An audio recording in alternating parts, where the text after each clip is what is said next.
أرحم الراحمين يا أرحم الراحمين فرج على المسلمين يا أرحم الراحمين يا أرحم الراحمين يا أرحم الراحمين فرج على المسلمين البدر بقبول إلى حضرة الرسول سيدنا محمد صلى الله عليه وسلم. الفاتحة.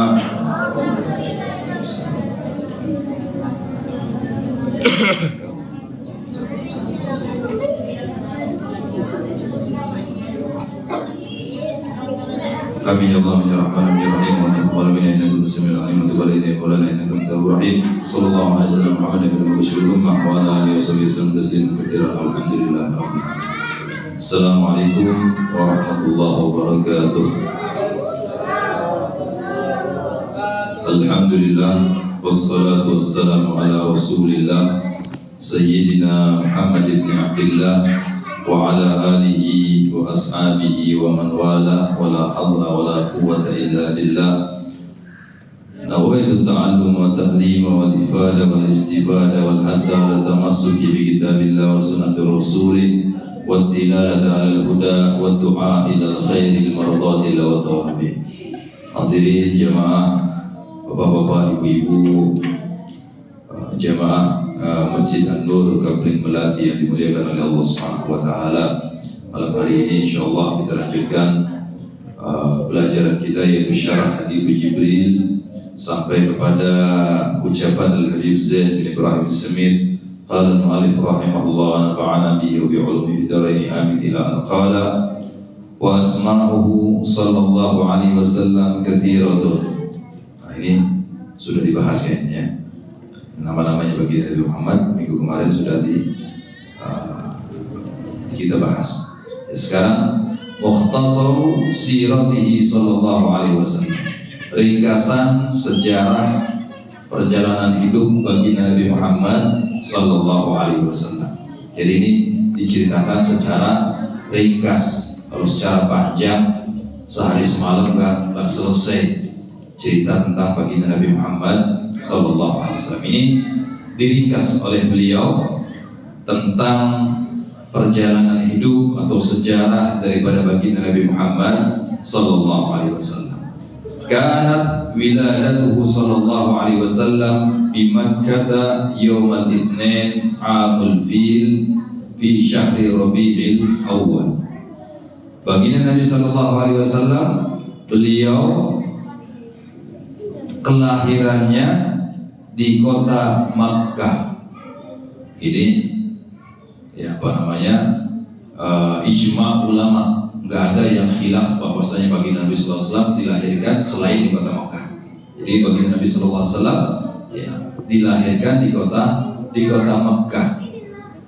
Ya, beliau lahir di kota Makkah yaumal Itsnin, pada hari Senin. Ini pun sudah mu'tamad, sudah sepakat ulama dan juga menurut daripada dalil baginda Nabi sallallahu alaihi wasallam berpuasa di hari Senin. Pernah baginda Nabi sallallahu alaihi wasallam ditanya oleh para sahabatnya, "Wahai Rasulullah, kenapa engkau berpuasa di hari Senin?" Wa fihi wulidtu wa u'athu, ya, atau kama kata baginda Nabi sallallahu alaihi wasallam, aku ini puasa hari Senin karena aku dilahirkan hari Senin, dan juga aku diberikan wahyu oleh Allah Subhanahu wa taala, diutus menjadi nabi dan rasul pada hari Senin, kata beliau sallallahu alaihi wasallam. Makanya kita berdasarkan hadis ini, ulama-ulama kita berdasarkan hadis ini memperbolehkan memperingati daripada maulid atau hari lahirnya baginda Nabi Muhammad sallallahu alaihi wasallam. Memperingati maulid Nabi. Kalau kita yang memperingati hari lahir kita tanggal berapa, misalnya 17 Agustus, kita peringati, itu berarti merayakan hari ulang tahun kita. Baginda Nabi sallallahu alaihi wasallam juga demikian. Ya, setiap hari Senin beliau memuliakan hari kelahiran beliau. Ini pun dilakukan oleh orang-orang yang berada di Jawa sana. Biasanya kalau sudah lahir wetonnya, biasanya diperingati dengan apa? Dengan bersedekah. Ya betul. Ini orang Jawa biasa begitu. Hari wetonnya sedekah. Entah itu beras, bikin kue dan lain sebagainya dibagikan kepada tetangga-tetangga mereka. Ini sama saja seperti halnya Nabi Sallallahu Alaihi Wasallam pada hari Senin beliau berpuasa dalam rangka memperingati hari kelahiran beliau Sallallahu Alaihi Wasallam. Maka dari itu, tatkala kita mengadakan perayaan Maulid Nabi di tanggal 12 Rabiul Awal setiap tahunnya, ulama memperbolehkan atau tidak mengatakan bid'ah seperti yang dikatakan oleh tetangga-tetangga kita, saudara-saudara kita yang lain, bahwasanya dalilnya Maulid Nabi adalah hari Senin bagi Nabi Sallallahu Alaihi Wasallam selalu berpuasa dalam rangka memperingati hari lahirnya beliau. Jadi boleh kita memperingati Maulid Nabi, itu boleh, apalagi kita isi dengan hal-hal yang positif, hal-hal yang sifatnya ibadah kepada Allah Subhanahu wa taala. Seperti tatkala datangnya bulan Maulid nanti, berapa bulan lagi Ustaz?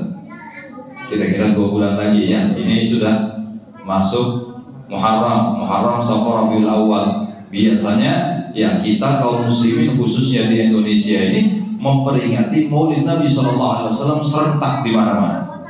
Dari tingkat nasional sampai tingkat RT RW memperingati peringatan Maulid. Apalagi kalau sudah bapak-bapak mungkin kalau sudah di Jawa ya, atau dulu pernah di kampung-kampungnya atau di daerah Madura, itu kalau sudah tanggal 12 Rabiul Awal malamnya, Masya Allah, peringatan Maulid mana-mana, semua kue keluar, rame, Masya Allah. Ini ya, cara kita memuliakan baginda Nabi Muhammad Sallallahu Alaihi Wasallam, memuliakan hari lahirnya baginda Nabi Muhammad Sallallahu Alaihi Wasallam. Seperti halnya beliau memuliakan hari lahir beliau dengan berpuasa. Kita isi dengan ibadah, dengan membaca Barzanji, membaca Maulid Tiba, membaca Maulid Situdura, dengan ada yang membaca Burda, ya banyak sholawat, memperbanyak sholawat. Kita isi dengan ibadah, banyak membaca sholawat, kemudian bersedekah, memberikan hadiah kepada sesama kita, kemudian bersedekah kepada orang-orang yang tidak mampu. Nah, ini kita isi dengan ibadah perayaan Maulid baginda Nabi Sallallahu Alaihi Wasallam. Jangan seperti tetangga kita, jangan seperti saudara-saudara kita yang lain mengatakan apa memperingati Maulid Nabi, ya kayak orang di luar agama Islam katanya. Na'udzubillah. Seperti orang Nasrani memperingati kelahiran ya Nabi Isa alaihissalam katanya. Beda, baginda Nabi Sallallahu Alaihi Wasallam menyontohkan kepada kita untuk memuliakan hari lahirnya beliau Sallallahu Alaihi Wasallam. Maka dari itu setiap tanggal 12 Rabiul Awal ya kita merayakan Maulid Nabi Muhammad Sallallahu Alaihi Wasallam. Beliau kita kembali dilahirkan di Mekah pada hari Senin. Amul Fil, tahun gajah. Ya, kenapa disebut tahun gajah? Ya, karena belum ada tahun Hijriyah pada waktu itu.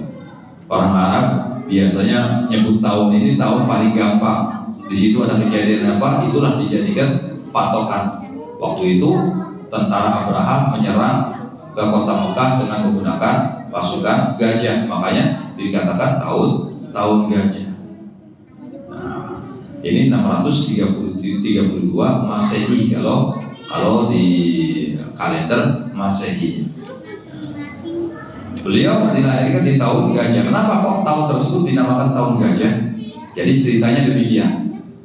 Tatkala Nabi Allah Ibrahim alaihissalam diperintah oleh Allah Subhanahu wa taala untuk membangun Ka'bah, yang mana Ka'bah itu pondasinya sudah ada.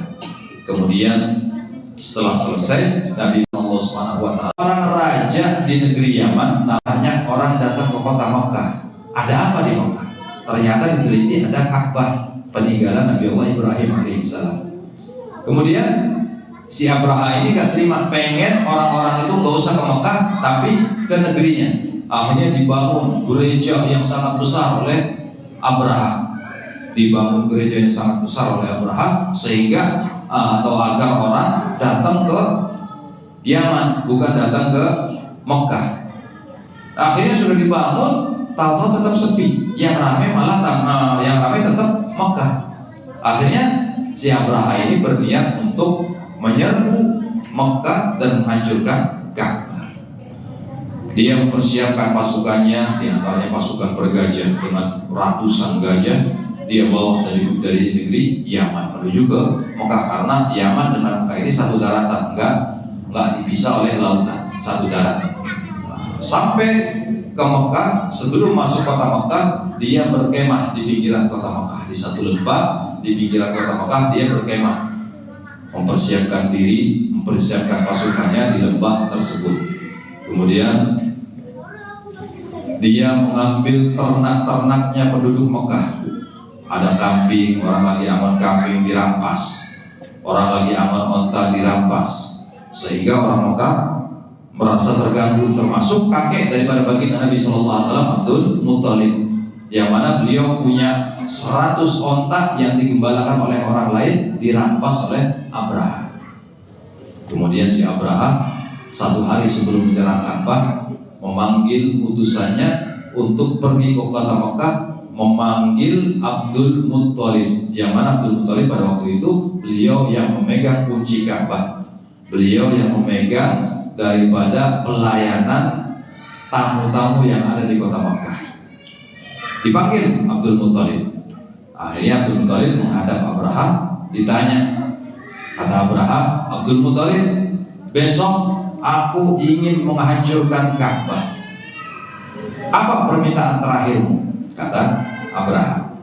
Kata Abdul Muthalib, kamu ini wahai Abraha ngambil hewan ternak saya, onta saya kamu ambil. Ana rabbul ibil. Aku yang punya onta, aku minta balik ontanya. Walil Ka'bah rabbun yahmiha. Ya, walil Ka'bah rabbun yahmiha. Kata Abdul Muthalib, kalau kamu mau menghancurkan Ka'bah sudah ada yang punya. Siapa? Allah Subhanahu wa taala, dan dia pasti akan menjaga Ka'bah tersebut. Gak mungkin Allah melihat Ka'bah itu dihancurkan diam saja, tidak. Pasti Allah akan menjaga Ka'bah. Akhirnya betul, onta yang Abdul Muthalib dikembalikan oleh Abraha. Besoknya siap-siap Abraha pagi-pagi untuk menyerang Ka'bah, menghancurkan Ka'bah. Ternyata apa yang terjadi? Allah Subhanahu wa taala memerintahkan burung ababil dengan membawa sijil, batu yang terbakar yang diambil dari neraka, kemudian dilemparkan ke tentara Abraha, ya seperti di dalam surat Al-Fil, dilemparkan, kemudian mereka hancur berkeping-keping, ya seperti halnya daun dimakan ular. Jadi dalam sejarah itu, terkala si batu sijil tadi dilempar oleh burung ababil sampai ke kepalanya gajah, itu batu yang panas tadi menembus ke bawah lehernya gajah. Orang juga begitu, kalau sudah kena kepalanya oleh batu yang dibawa oleh ababil tadi, kena kepalanya keluar dari kaki, semua tubuhnya kebakar, hangus. Na'udzubillah. Ini adabnya Abraha yang diberikan oleh Allah Subhanahu wa taala. Makanya hadirin yang dimuliakan oleh Allah Subhanahu wa taala, kalau kita umrah atau haji, biasanya dari travel itu keliling di sekitar kota Mekah, ditunjukin biasanya, oh ini tempatnya dulu berkemahnya tentara Abraha. Kita nggak boleh turun. Kata orang sana, nggak usah turun. Kenapa? Takut masih ada sisa adabnya Allah Subhanahu wa taala. Takut dia kena balanya. Jadi nggak usah turun. Kita lihat dari jauh saja, kata mereka. Itu masih ada tempatnya, ya dilestarikan sampai sekarang, tempat berkemahnya Abraha. Ya, ini kenapa tahun kelahiran baginda Nabi SAW disebut tahun gajah. Setelah kejadian itu beberapa bulan, baru dilahirkan baginda Nabi Muhammad SAW, tepat di bulan Rabiul Awal. Kila litamanin khalat minhu. Ada yang mengatakan kelahiran baginda Nabi SAW di tanggal 8 Rabiul Awal. Tapi yang sepakat daripada ulama, kelahiran baginda Nabi SAW li'itna asyrata wa alaihi al-amal, di tanggal 12 Rabiul Awal.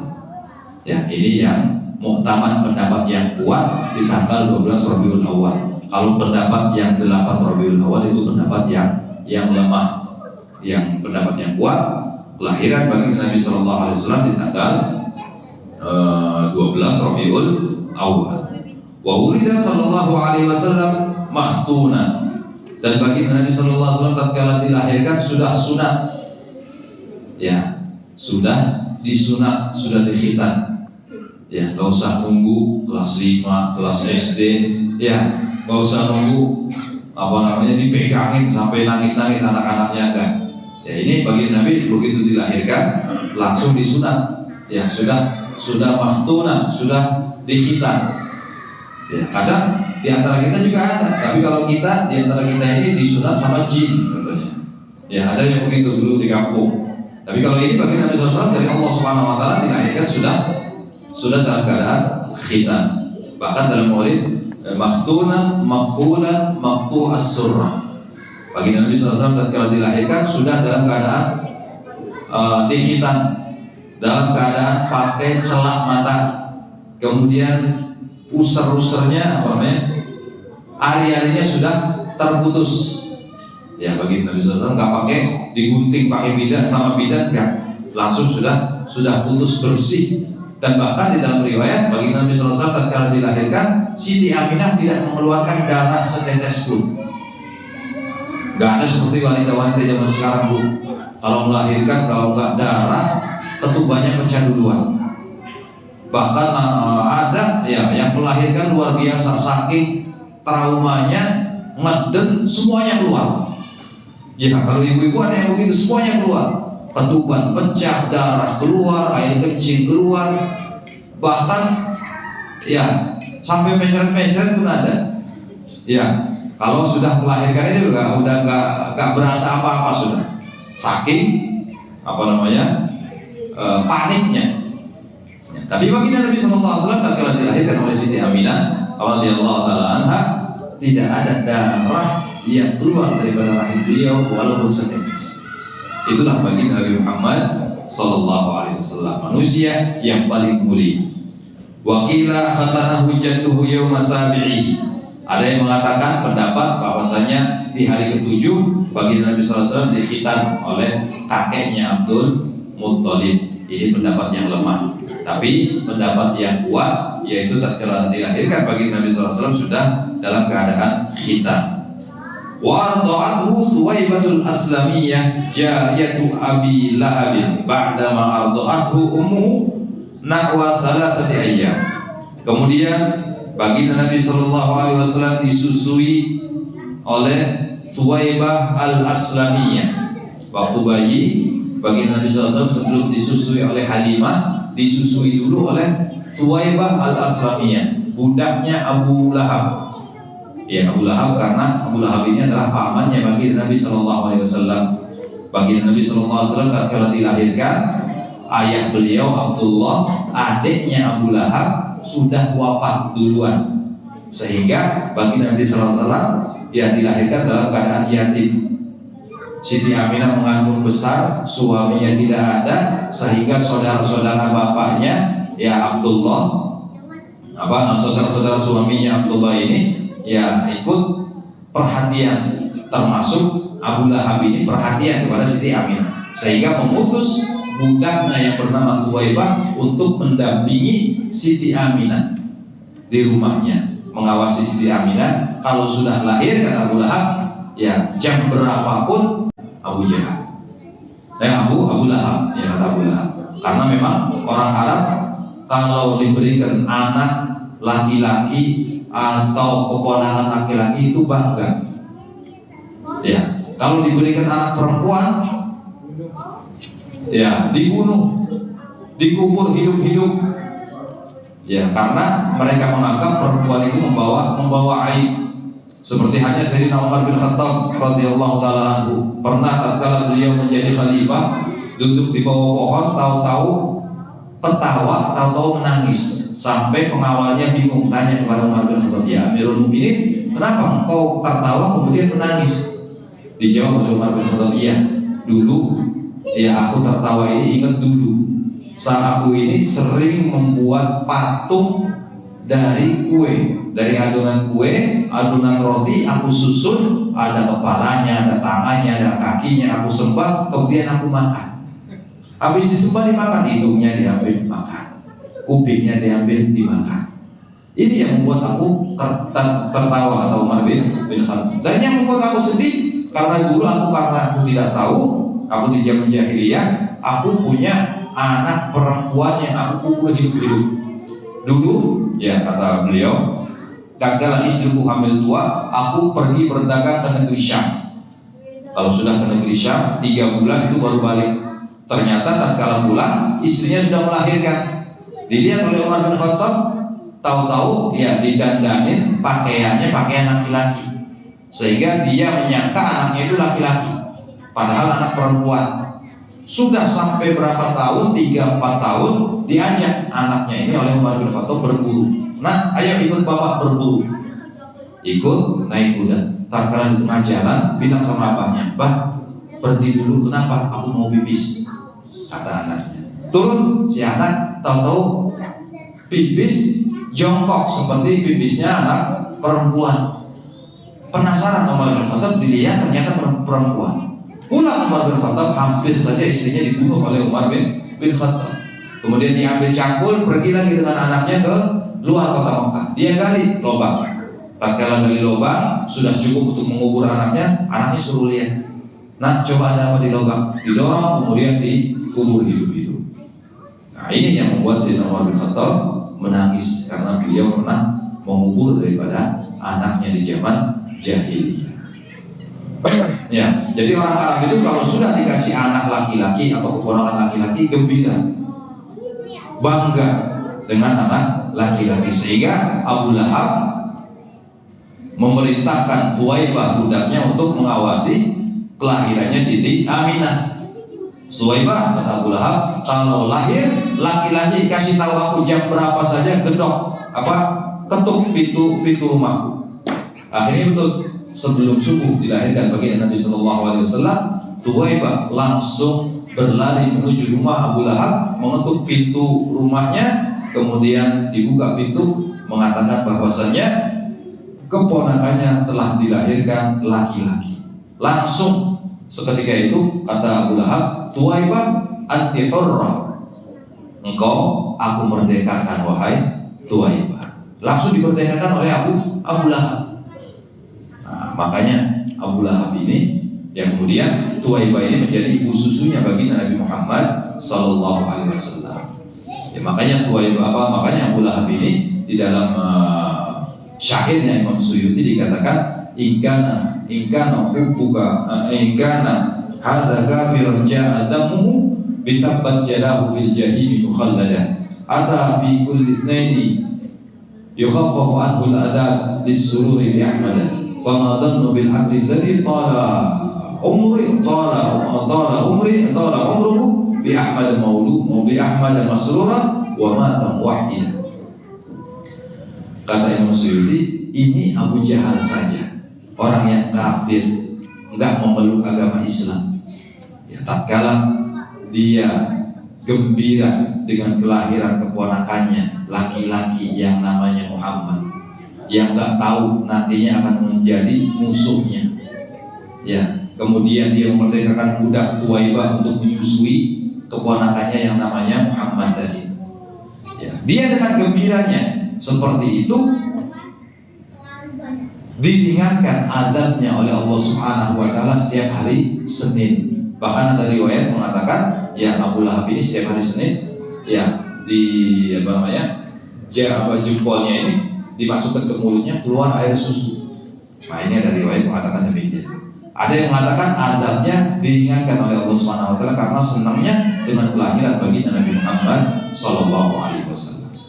Sampai memerdekakan budak berarti senang dengan lahirnya baginda Nabi Muhammad, diringankan adabnya oleh Allah Subhanahu wa taala. Bagaimana, kata Imam Suyuti, dengan seorang hamba Allah yang mana dia itu setiap hari beribadah kepada Allah, kemudian tatkala kelahiran baginda Nabi Muhammad dia gembira dan mati dalam keadaan tauhid, dalam keadaan iman dan Islam, bagaimana tidak mendapatkan surganya Allah Subhanahu wa taala? Abu Lahab saja diringankan adabnya oleh Allah, apalagi orang yang Islam yang senang dengan kelahiran baginda Nabi Muhammad SAW. Maka akan dikumpulkan bersama Allah Subhanahu wa taala bersama beliau baginda Nabi Muhammad SAW.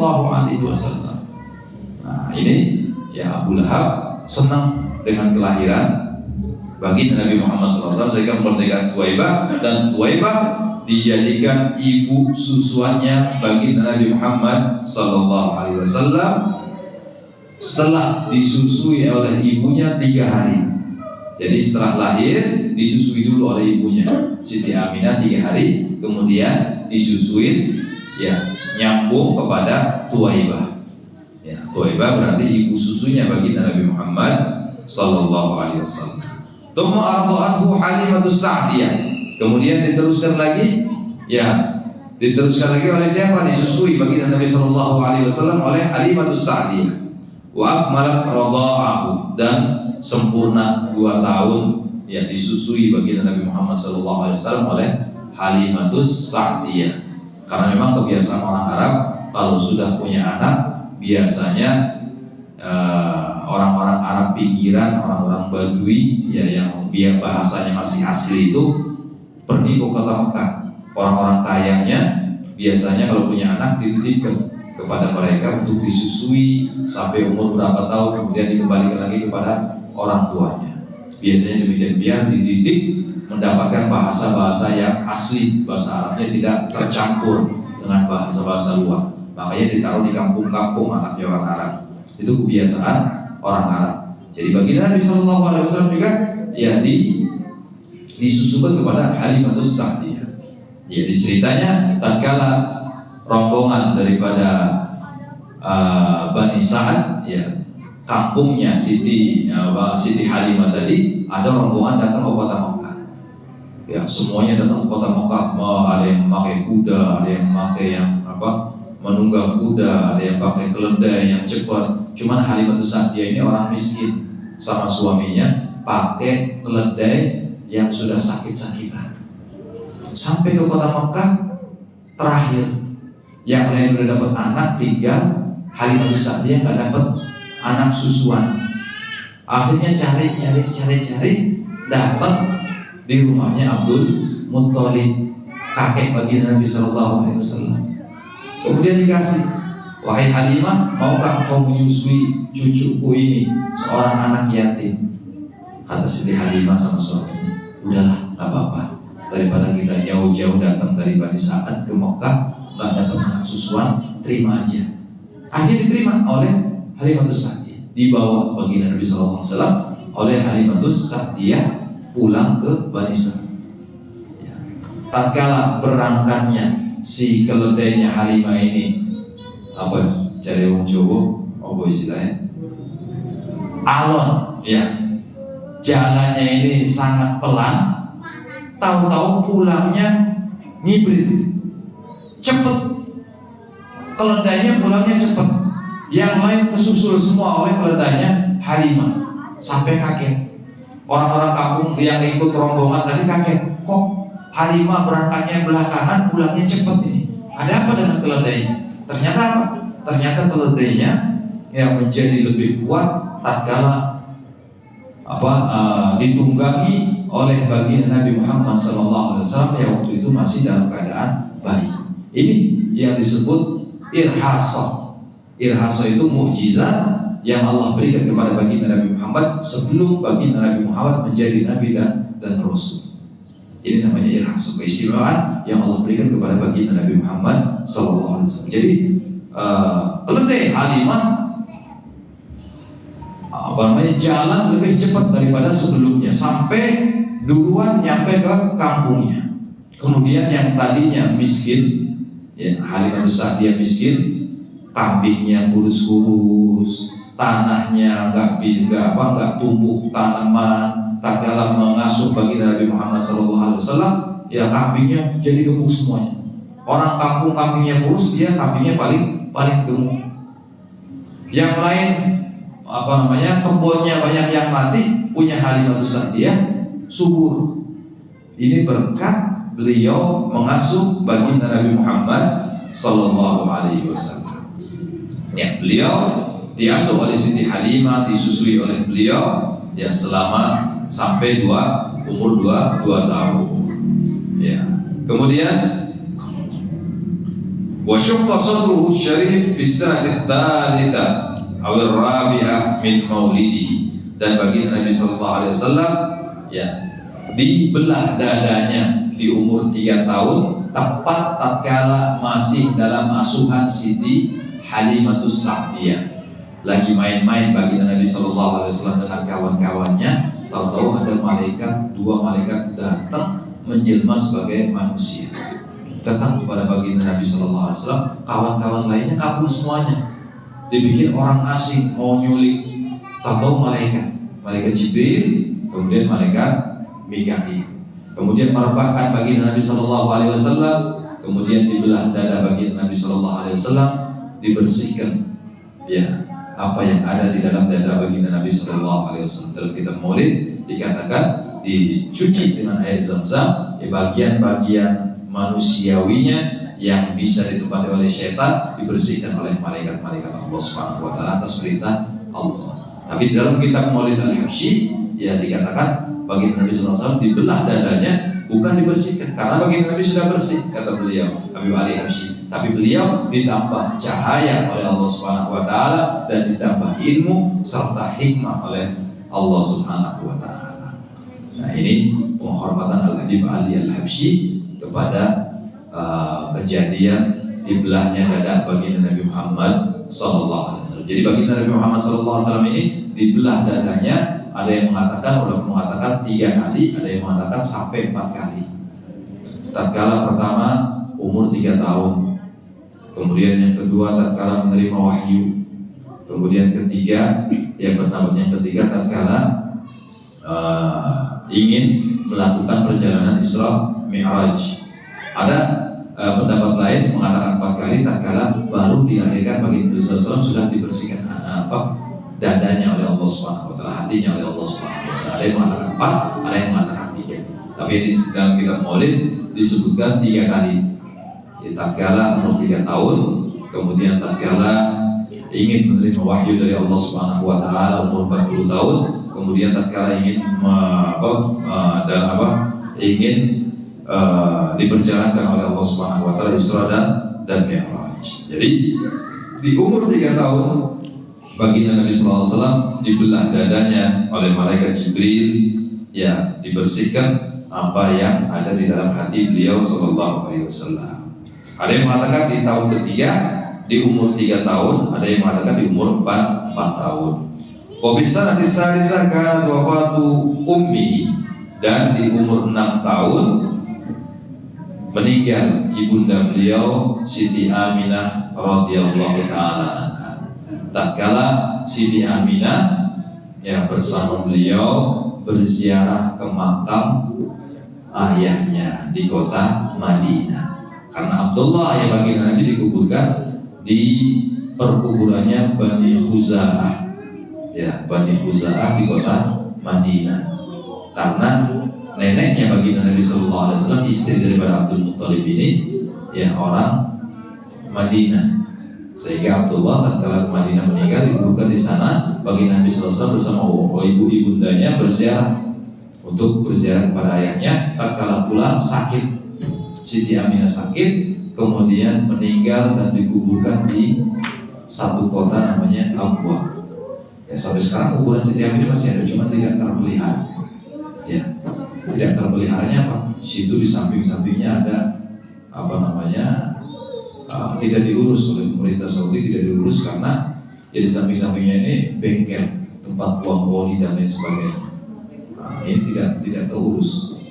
Padahal ini makomnya ibunda manusia paling mulia, ya, yaitu baginda Nabi Muhammad sallallahu alaihi wasallam. Tetap di satu kota, ya, di antara Mekah dan Madinah yang namanya Abwa.